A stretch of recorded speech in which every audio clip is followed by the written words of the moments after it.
오늘은 이제 기획조정실의 예산재정과 그리고 시민봉사과 그리고 정보통신과의 행감인데 그 예산을 이제 우리가 어떻게 분배를 하느냐 또는 이제 그 앞으로 정책적으로 우리 그 의원님들이 요구하고 시민들이 요구하는 거에 대해서 예산을 어떻게 좀 앞으로 잘 편성할 것이냐에 대해서 좀 더 따져보고 특히 성과급이 공평하게 지급되고 있는지도 좀 여쭤봐야 될 것 같습니다. 그리고 정보통신과 같은 경우에는 그 앞으로 이제 우리가 4차 산업에 대비해서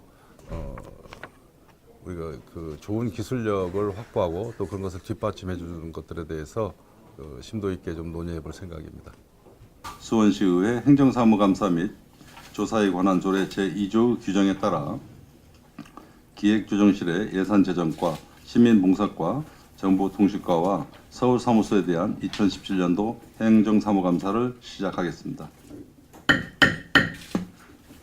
지방재정법 제5조 제2항과 지방회계법 제15조에 의거 효율적인 성과 중심의 지방재정 운영을 위해 지방자치단체장은 예산 성과계획서 및 성과보고서를 작성하도록 해서 2006년도에 처음 시행했죠. 2016년도입니다. 예, 2015년도에 계획서 받고 2016년도에 성과보고서에 대해서 처음 관리를 한 거로 알고 있는데, 지금 현재 수원시는 전략목표 20개와 정책사업 233개, 정책사업 성과지표수 522개를 설정했었습니다. 그렇죠? 네, 맞습니다. 그중에 이제 477개 지표에 대해서 목표를 달성해서 91%의 달성률을 기록했는데, 이 중 전체 522개 지표 중에서 그 우리 수원시에서 만족도를 조사하는 성과 지표의 수가 전체 얼마나 되면 몇 프로 정도 됩니까? 만족도는 저희가 아까 의원님께서 말씀하셨듯이 91% 목표 달성한 거고요. 아, 그거 말고 예. 저희가 이 정책사업 성과 지표 중에서 만족도 조사하는 성과 지표수가 있어요. 그러니까 지금 뭐 만족하느냐, 뭐 이 사업에 대해서 어떻게, 그런 방법들을 조사하는 또 성과 지표가 있거든요. 그 방법에 대해서는 모르시나요? 성과 지표 측정 방식 중에서 이제 만족도 조사하는 측정 방법이 있습니다. 그 방법 관련돼서는 그 만약에 지금 자료 없으시면, 확인 안 되시면은 몇 건이며 몇 프로 정도 되는지 자료를 지금 제출해 주시기 바라겠습니다. 예, 알겠습니다. 자, 근데 이 만족도 조사 방법에 대해서 좀 문제점을 좀 말씀을 드리려고 그러는 거예요, 본연이. 그 산술적으로 수치적으로 나오는 거는 어느 정도의 그 나올 수가 있는데, 이 만족도 조사 방법은 그 주체와 대상 그리고 문항과 시기에 대해서 적정한 방법으로 했는지에 대한 그런 그 고찰이 좀 필요할 거라고 생각이 되기 때문에 본 의원이 이 부분에 대해서 그 지적을 해드리는 겁니다. 그렇기 때문에 그 자료에 대해서 좀 자세하게 자료를 좀 제출해 주시고요. 이런 것들에 대한 문제점이 뭐가 있냐면은, 이게 성과지표에 대한 측정 상식이나 목표치 설정 근거가 좀 미흡하거나 또 이게 측정 상식이 불합리한 것은 이게 타당하지 않은 지표들과 같이 좀 확인되는 경우가 있어서 그런 겁니다. 그 부분에 대해서 한번 우리 결산 보고서 한번 확인해 보시면 그 부분에 대해서 문제점 도출된 게 있거든요. 예, 하여튼 저희가 요는 저 행자부 지침에 의해서 예. 지금 저 성과 계획서를 작성하고 있는데, 의원님께서 지금 말씀하신 사항에 대해서 제가 자료로 예. 제출해드리도록 하겠습니다. 예, 그렇게 좀 해주시고요. 그리고 이게 2016년도에 처음 진행하다 보니 좀 어떻게 보면 우리 예산자정과가 그 우리 본청부터 모든 사업소들을 다 취합을 하다 보니까 그 100% 관리에는 좀 문제점이 있었을 수도 있다고 생각을 합니다.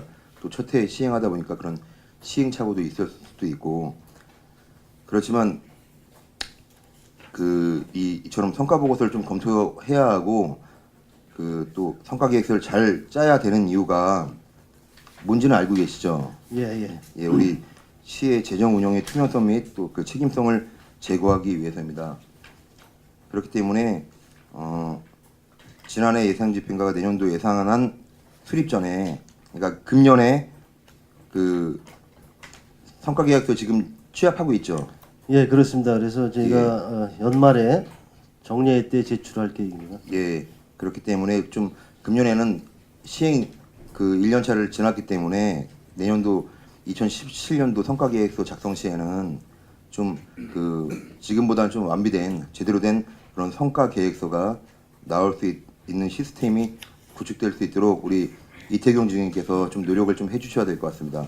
네, 그렇게 하겠습니다. 이게 우리 그 과에서 무슨 팀에서 관리하는 거죠? 성과 예산팀에서 하고 있습니다. 성과예산팀이요. 성과예산팀에서 좀 더 각별한 주의를 기울여 주시기를 당부드리겠습니다. 네, 알겠습니다. 예, 그 이상 질의 마치고 또 추가 질의하도록 하겠습니다. 그 지금 주민참여예산위원회는 전문가 그룹이 9명 있고 그다음에 이제 그 전문가 외 그룹으로 151명이 있어요. 저희가 구청 그 행정감사를 하다 보니까 지금 이 그 위원들을 어떻게 그 뽑고 있죠? 신청하는 사람에 한해서 뽑나요? 어떻게? 그거는 위원회별로 다 틀립니다. 그래서 주민참여예산 같은 경우에는 저희가 공개 모집을 하고 있고요.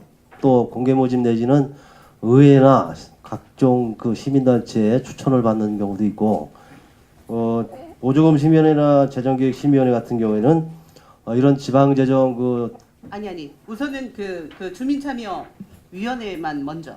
예, 그거는 지금 말씀드린 대로 이제 절반은 공개 모집을 하고 공개 모집이 50%. 예. 나머지는 이제 의회 추천이라든지 시민단체 추천, 또 직능단체 추천 이런 식으로 추천을 받고 있습니다. 그래서 제가 그 왜 이 질의를 드리냐면 구청 이제 그 행정감사를 하다 보니까 어느 구에만 그러니까 그 참여 인원이 예산 참여 인원이 그 몰린 데가 있어요. 그리고 이거를 시에서 일괄적으로 그 공개 모집을 50% 하다 보니까 이런 중복 사항이 생기는 거죠.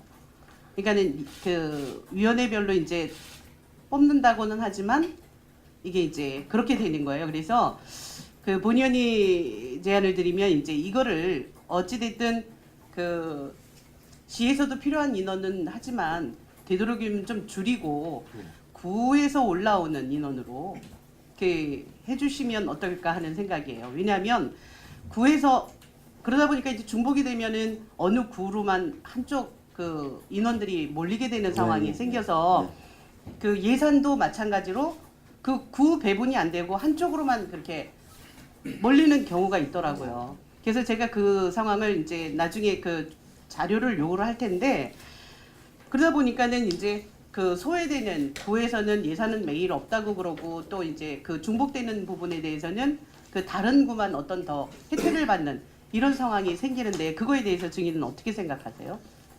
예, 맞습니다. 이게 지금 그 구별로 형평에 좀 안 맞는 경우도 있는데 그래서 제가 그걸 방지하기 위해서 시위원회를 선정할 때 구별로 추천을 받습니다. 구별로 4분씩 16분을 구해서 추천을 받고 또 동별로 안배를 위해서 각 동별로 2분 이상씩 추천을 받도록 합니다. 근데 일부 동에서 이제 추천을 안 해준 데도 있긴 합니다만은 그렇게 형평을 맞추려고 저희가 가급적 구 동별로 형평을 맞추고자 노력을 하고 있는데 그럼에도 불구하고 지금 현재 조금씩 균형은 안 맞는 부분은 있습니다. 하여튼 계속해서 저희가 그건 챙기도록 하겠습니다. 그러면 이제 어쨌든 그거는 그 좀 더 이렇게 그 홍보를 할 필요가 있고 동에서 만약에 동장님들이 그거는 동에서 동장님들이 추천할 거 아니에요. 예, 그렇습니다. 그러니까 자기네 사업들을 그만큼 못 챙겨간다라는 거잖아요.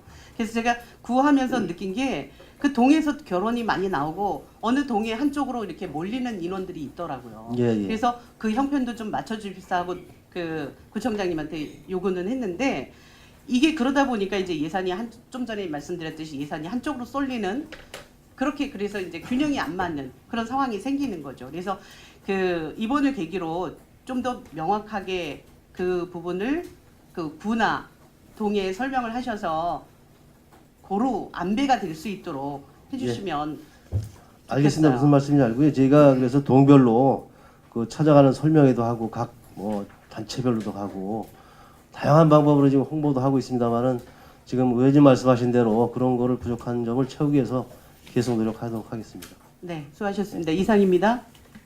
그 주민참여예산제의 기본 목적이 뭐예요? 예산의 편성 집행과 관련해서 과거에는 사실 관 위주와 주도였다면 주민참여예산은 주민이 직접 예산 편성을 하는 과정에 참여함으로써 지역에서 또 우리 공공 부문에서 놓칠 수 있는 그런 부분을 좀 확실하게 챙겨서 같이 거버넌스적으로 예산을 운영하자 뭐 이런 취지입니다. 네. 지금 답변은 되게 굉장히 잘하셨는데요. 현재 이루어지는 주민참여 예산은 이렇게 이루어지지 않고 있다고 의원이 판단하고 있거든요. 기본적으로 예를 들어 서울 복지회관 같은 경우는 기반 시설을 조성하고 리모델링 조성하는 거는 소관부서 과에서 사업 계획서를 계획 작성하고 그다음에 예산을 확보해서 집행하고 결산을 하고 그다음에 향후 계획을 세워야 되는 그러한 큰 시설에도 주민참여 예산들이 심의해가지고 예산을 막 투입한다는 것은 형평성에 어긋난다고 판단하거든요. 어떻게 생각해요? 글쎄요, 그 예 같은 지금 예를 명 의원님께서 예를 드신 거는 좀 더 제가 내용을 봐야 알겠지만 일단 주민 참여 예산의 기본 취지라는 게 어떤 뭐 대형 사업들 이미 시에서 계획하고 있는 이런 사업들의 주민 참여가 이루어진다는 거는 본래 취지에는 좀 어긋나지 않나 그쵸. 싶은 생각이 증인. 듭니다. 네. 지금 유인물의 주민참여 예산 집행 내역서를 보면은 좀 예를 들어서 말씀을 드리면 수원 청소년 문화센터의 미디어 동아리 촬영 장비 교체 해가지고 지금 유인물 284쪽에도 3천만 원, 그다음에 330쪽에도 청소년 문화센터 미디어 동아리 촬영 장비센터 1억 원 이렇게 세워져 있어요. 그리고 330쪽에도 보면 구운동 서울복지관 강당 바닥 보수 1,500만 원, 그다음에 서울복지관 화장실 개선 1억 5천만 원 이렇게 예산을 집행을 지금 하고 있거든요. 이거는 기본적으로 주민참여 예산제는 것은 좀 전에 증인이 답변했듯이 소외된 곳 주민이 우리 관공서에 있는 공직자나 이런 분들이 관여할 수 없는 그런 곳에 예산이 집행되는 걸 위주로 갔어야지 지금 이렇게 집행하는 것은 문제가 엄청 심각하다고 생각하고 증인 어떻게 생각해요? 네, 일정 부분 동의합니다. 그래서 이런 내용들까지 이렇게 주민 참여 예산으로 자꾸 반영이 되는 것은 뭐 썩 바람직하지는 않다고 보고요. 향후에는 하여튼 주민 참여 예산의 운영 방식과 관련해서 좀 더 개선할 부분이 없나 검토를 하겠습니다. 증인, 불과 2, 3년 전에 8달구에서 주민참여 예산제로다가 수원 공고 언덕 아주 심한 경사에다가 2억 7,500만 원을 들였다가 또 보수한다 그래갖고 한 5천만 원 들여서 3억 5천만 원을 들였는데 지금 그 길을 사용하지 못하고 있다고 본 의원이 행감에서 누누이 지적을 했는데 지금 복지회관에다가 소관부서 과에서 단계적으로 사업 계획서를 써서 향후에 다시 개축을 하든가 리모델링하는 이런 단계적인 계층을 밟아가야지 지금처럼 해놓고는 다음부터는 그러지 않겠다라고 답변만 한다면 감사가 아무 의미가 없는 거잖아요. 증인 향후에는 예산 집행, 주민참여 예산제는 예산제의 당초 목표대로 집행을 하고 나머지는 본청에서 소관부서하고 협의해서 계획대로 진행이 돼야 된다고 판단하는데 동의하시죠? 네, 동의하고요. 주민 참여 예산이라든지 마을 만들기 사업 예산 등이 왕왕 이렇게 부서에서 이제 이렇게 계상하기 어려운 부분들이 이제 이런 주민 참여 예산이라든지 마을 만들기 사업으로 오는 예들이 있습니다. 그래서 이건 시정돼야 된다고 저는 보고요. 네.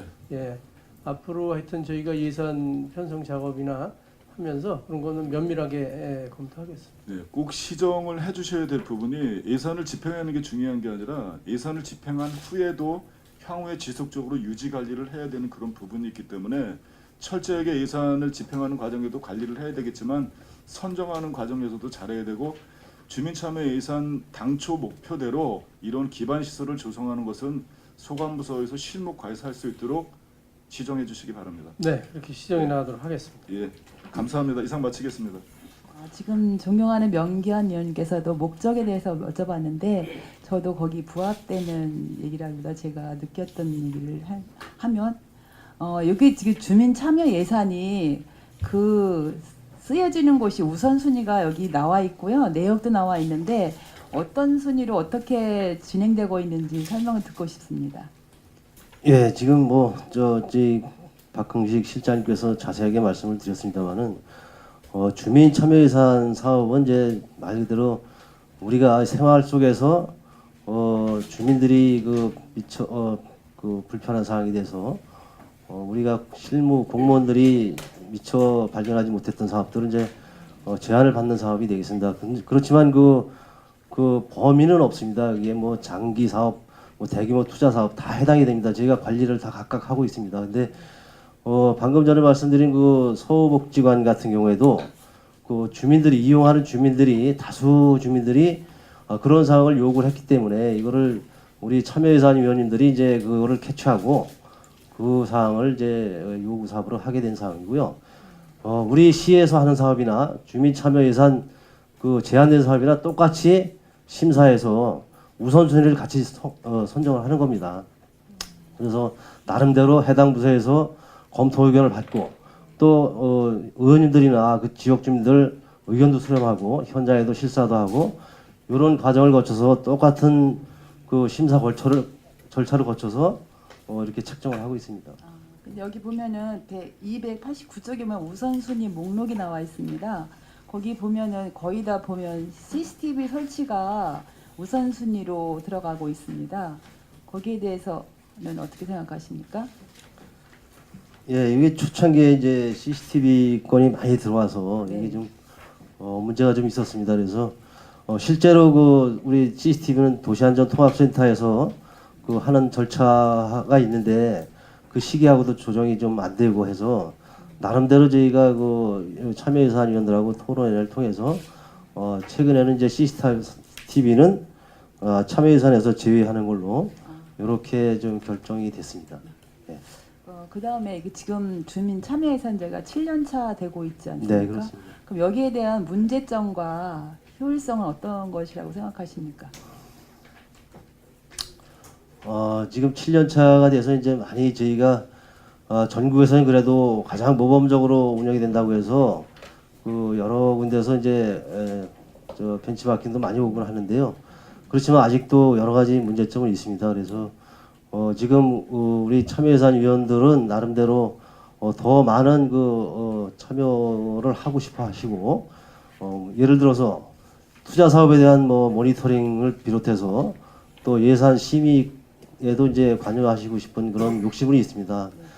그렇지만은 지금 현 상태에서는 여러 가지 그 제약이 따르기 때문에 지금 저희가 실행을 못 하고 있는 거고 주민참여예산 연구회하고 같이 이거를 지금 논의 중에 있습니다. 그래서 지금쯤은 저희가 이제 그 참여예산이 한 단계 더 업그레이드 되지 않느냐 이제 그런 차원에서 우리 여기 앞에 박순영 위원님 계시지만은 의정 토론회를 통해서 이런 문제를 한번 조례 개정이라든지 앞으로 발전 방향에 대해서 이번 달 중에 계획이 되어 있습니다. 그때 가서 좀 더 상세히 보고 드리도록 하겠습니다. 네, 그리고 여기 각 구청별로 이제 그 선정을 해주셨는데 구별로 다 다르거든요. 이거 선별 과정은 어떻게 구별로 관계없이 예산에 관계없이 선정되는 건가요?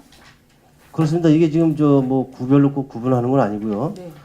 제한이 되면은 각 부서에서 실무부서에서 검토를 합니다. 검토를 하면은 그거를 그 지역회의하고 또 시 분과위원회에서 심의를 거쳐서 그 결과를 가지고 최종 또 시의원에서 심의를 해서 우선순위를 선정하고 그 다음에 이제 그거를 해당 부서로 구청으로 또 이렇게 통보가 되면은 구에서는 전체적인 사업 순위를 가지고 우선순위를 매겨서 거기에 우선순위에 따라서 이제 예산을 요구를 하는 겁니다. 이게.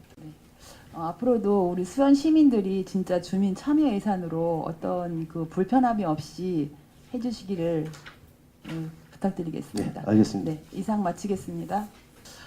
우리 수원시의 재정 건전성이 어떻다고 판단하십니까? 짧고 명료하게. 현재 재정 건전성은 뭐 주로 채무율을 따지는데요. 네. 현재까지는 상당히 양호한 거로 지금 나오고 있습니다. 그 지금. 재정 네. 자주도가 몇 프로 정도 되시죠? 자주도는 지금 69% 돼 있고요. 자립도는요? 자립도가 58% 정도 됩니다. 네, 그러면 우리 수원시 재정 건전성이 좋고 자주도 자립도가 뭐 자주도는 타 도시에 비해서 한 4% 이상이 높고요. 자립도는 타 도시에 비해서 한 10%에서 12%가 높습니다. 우리 뭐 100만 특례시 자치분권 충분히 실행할 준비되어 있으시죠?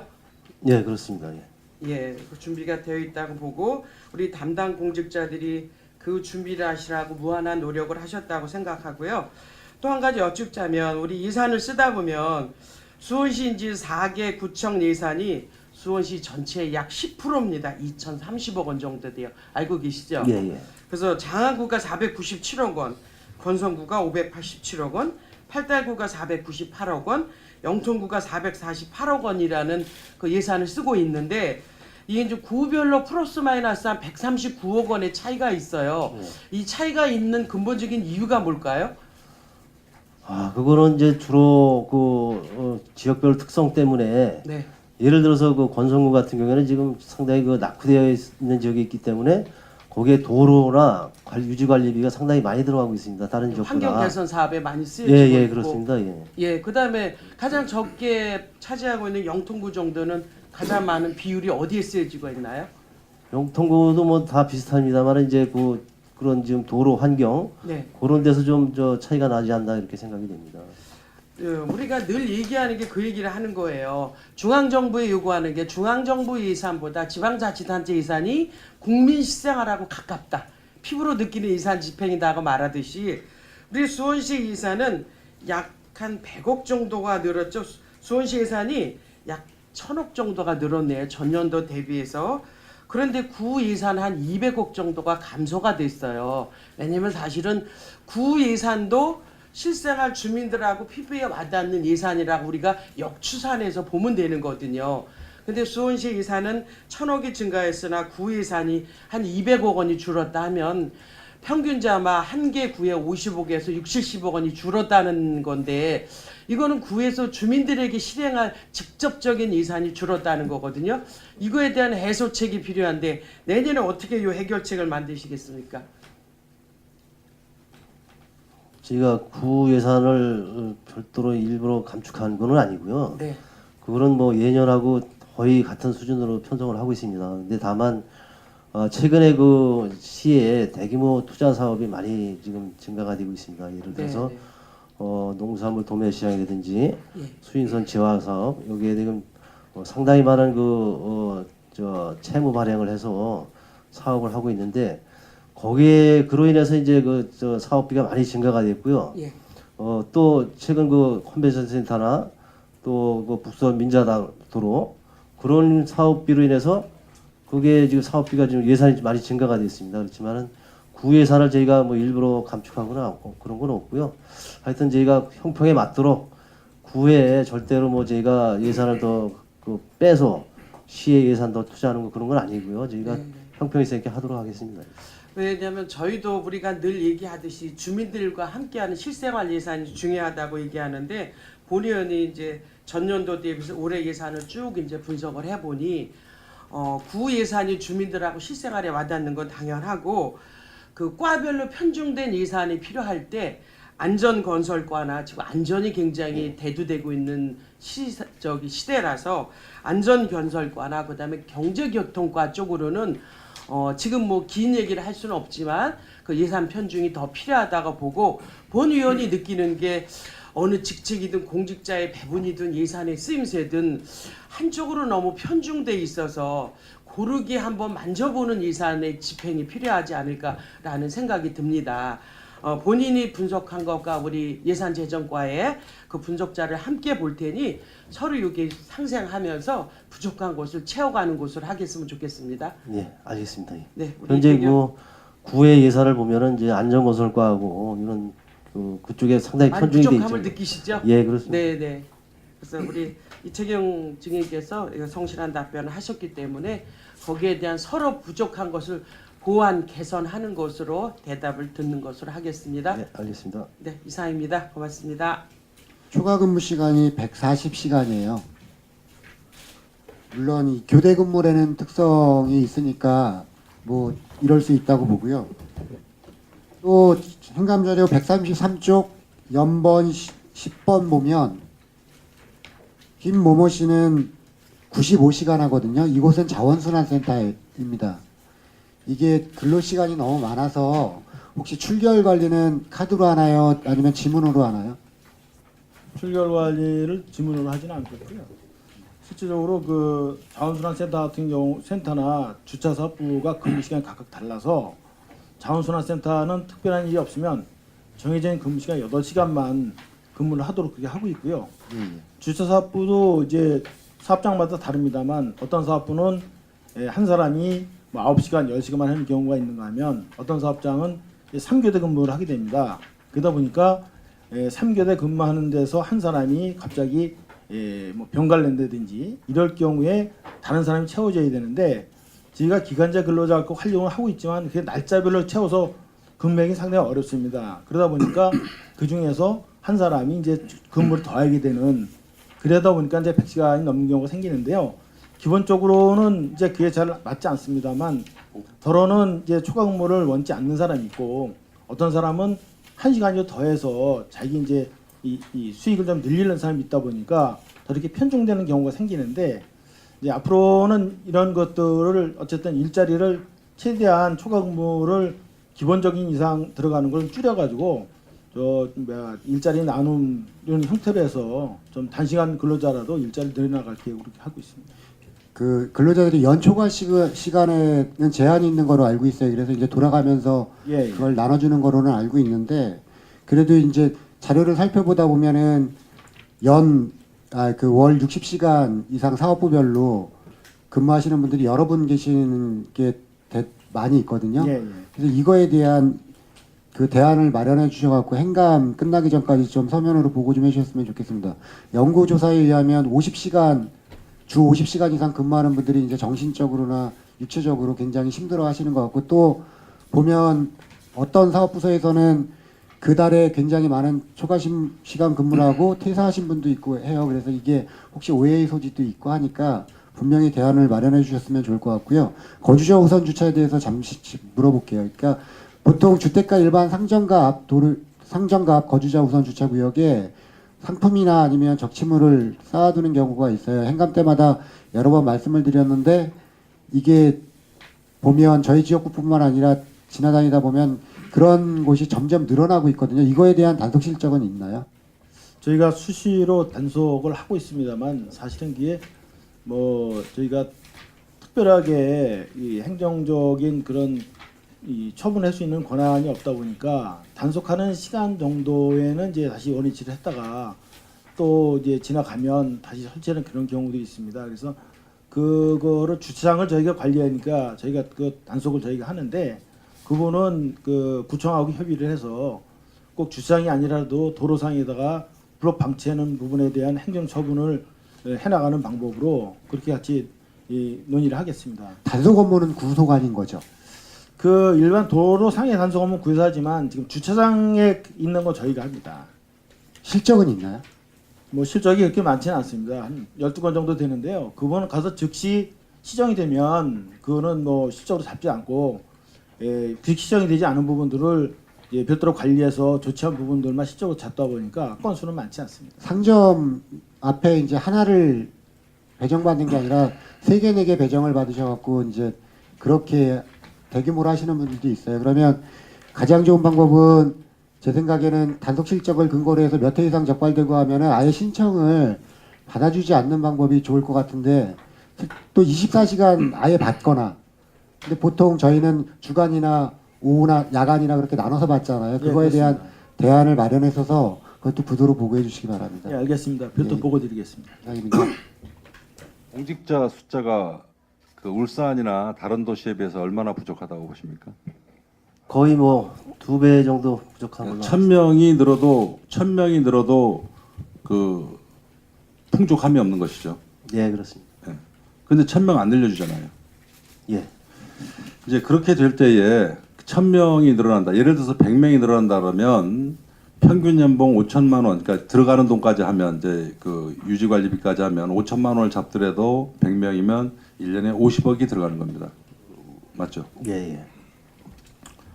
그 우리가 이제 공직자 숫자는 그 우리가 기계적으로 늘릴 수는 없는 일이지 않습니까? 우리 권한도 아니고요. 네. 그러면 결과적으로 우리가 시민의 편리를 위해서 여러 가지 센터들, 산하기관들에 대해서 안정적으로 일을 할 수 있게 만들어야 되지 않습니까? 예. 뭐 이렇게 자원봉사센터나 급식지원센터나 또는 뭐 식생활 체험관이나 이런 데 보면 뭐 한 사람, 두 사람, 세 사람 이렇게 늘려주질 않고 어떤 의미에서 뭐 수원시가 있긴 있는데 형식적으로 있는 실제로 일을 하지 않는 이런 부분. 그리고 아까 우리 저 양진아 의원님이 질의한 것 같이 그런 근무하시는 부서에는 인원 부족 현상.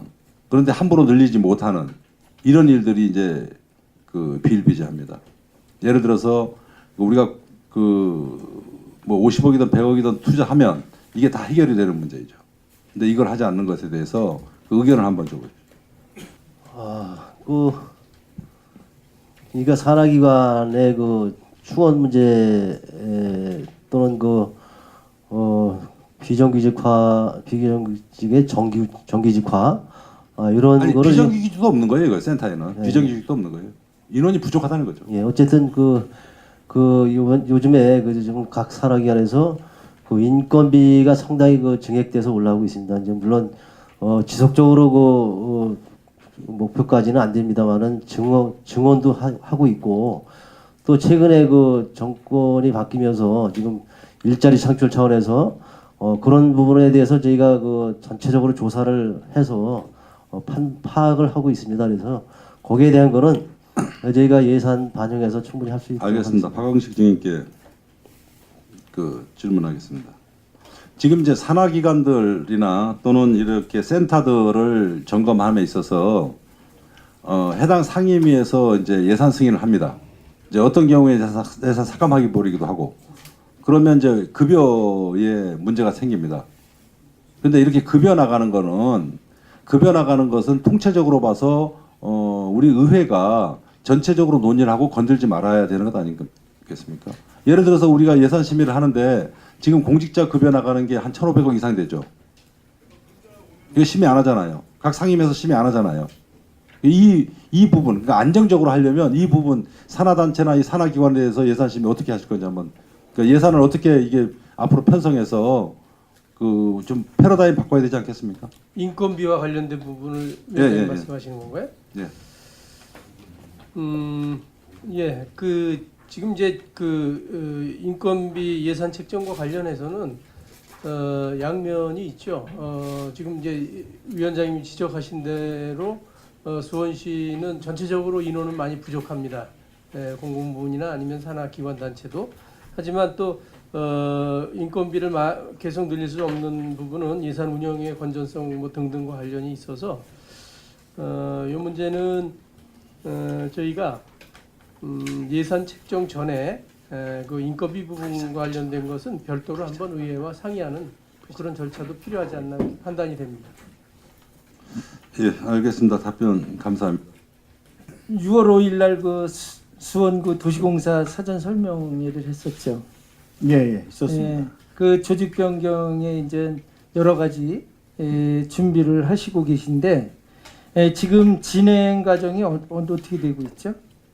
저희 공단에서는 조직 변경안에 대한 이제 이사의 의결을 거쳐서 시에 승인 요청을 해놓은 상태고요. 네. 시에서는 지난번에 이제 그 사전 설명회를 했듯이 시에서 의회 동의를 얻어서 저희한테 이제 승인해주는 절차를 저희 봤습니다. 네. 어쨌든 우리 그 시설 관리 이제 공단에서 공사로 해서 사업성을 가지고 여러 가지 이제 수원시의 그 재정 확충을 위해서 공사 이렇게 설립을 하려고 하는 거잖아요, 그죠? 예. 그러기 위해서는 또 우리 주민 복지 증진을 위하고 또 재정 같은 거를 만들기 위해서 여러 가지 사업이 있는데 사업이 그때 4가지인가 말씀을 한 것 같은데 뭐죠?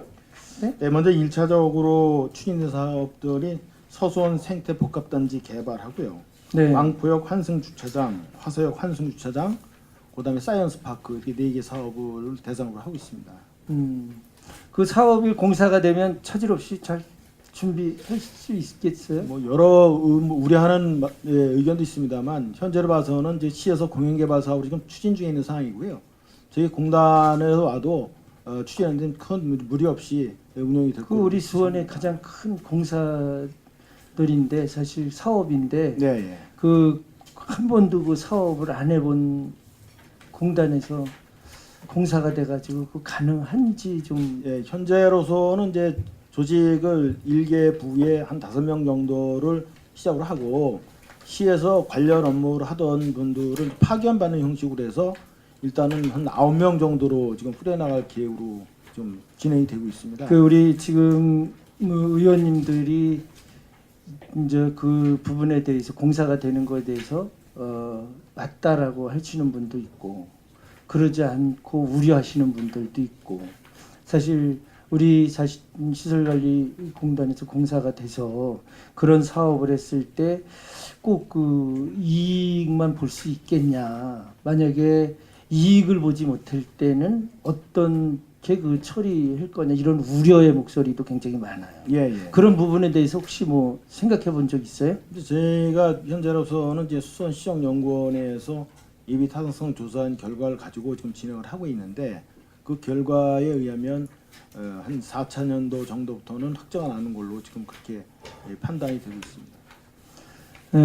뭐 지금 네 가지 이 사업은 저 수원에서 아주 굉장히 큰 사업이기 때문에 보니까 이 사업에 대해서는 문제가 없을 것 같아요. 이 사업 말고 다른 사업을 할 때가 문제가 될 것 같은데 정인께서는 하여튼 이 우리가 공사를 우리 수원시에서 도시공사로 전환할 때 그런 준비를 철저히 좀 할 수 있도록 그렇게 해주시고 또 그 직원들이 그 공사로 변하면서 어떤 문제점은 없겠어요? 예, 제가 처음에 왔을 때 저도 이 도시공사가 추진된다는 내용만 듣고 구체적인 내용을 알 수 없을 때는 더러 이제 불만들이 있었습니다. 혹시 지금 우리가 우려하는 대로 도시공사가 돼서 혹시 망하면 우리는 뭐냐 이런 우려도 했는데 이게 좀 내용들이 좀 더 구체화되고 설명을 하면서 지금은 크게 불만은 없습니다. 그 제일 중요한 거는 소통이겠죠. 예, 같이 충분한 얘기를 사전에 하고 하면은 그런 문제에 대해서 좀 적게 좀 문제가 되겠죠. 그렇게 좀 할 수 있도록 해주시고